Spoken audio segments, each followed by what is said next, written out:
Yeah, we put a lot of miles walking up and down these beaches. I covered the beach, but I think I know it more intimately now than I ever did before. Yeah, I feel the same way. Just about every square inch of it seems like from here down past Park East and out on to Fort Pickens all the way hmm at the end. Yep, It was it a lot of was. miles out here. Yeah, it But was a frustrating experience, to cover this, and I know we both had issues as just trying to get information. What were some of the, the challenges and roadblocks that you? oh, jeez, the people that were in charge, it seems like they changed out just day to day. You could never really establish sources, and once you got someone that was good and helpful, it seems like they would change out hmm and go back home, and a replacement would be in, and then it was back to ground hmm square one over Yeah. and over again.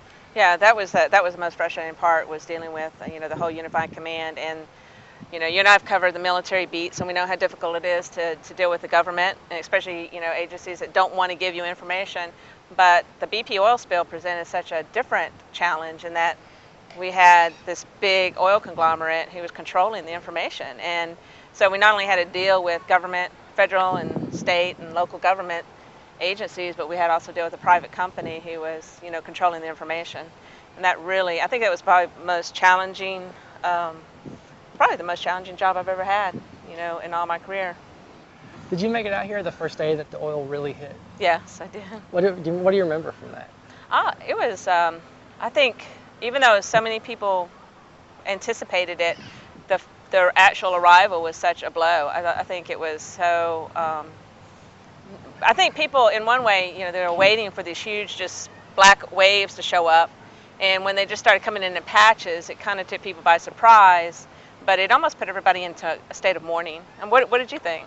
I didn't come to the beach during that day. I was Mhm. doing an assignment somewhere else in the city, but I came out that afternoon Mhm. with my girlfriend at the time, just to see what it was like out here. And it's like you're watching people walk around in a daze Yeah. almost. Mhm. People are all stopping to snap pictures of it, and it was just as bad as we imagined it ever could have been. Mhm. There's so much time waiting, and then when it hit, it was not. It was as Yeah. bad as it could be. Well, I think what I found very interesting was how many people, for the weeks waiting for the oil to arrive, that they came out here to kind of say their final goodbyes. I must have covered a couple of weekends like that, Yeah. where people wanted to come out and take their last swim. They wanted to come out and walk the beach the last time while it still did not have oil on it. They wanted to, they did so many different rituals, whether it was just sitting here meditating and praying, or singing a song, Yeah.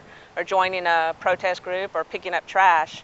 They had their different ways of coming out wanting to say goodbye to the beach as they knew it.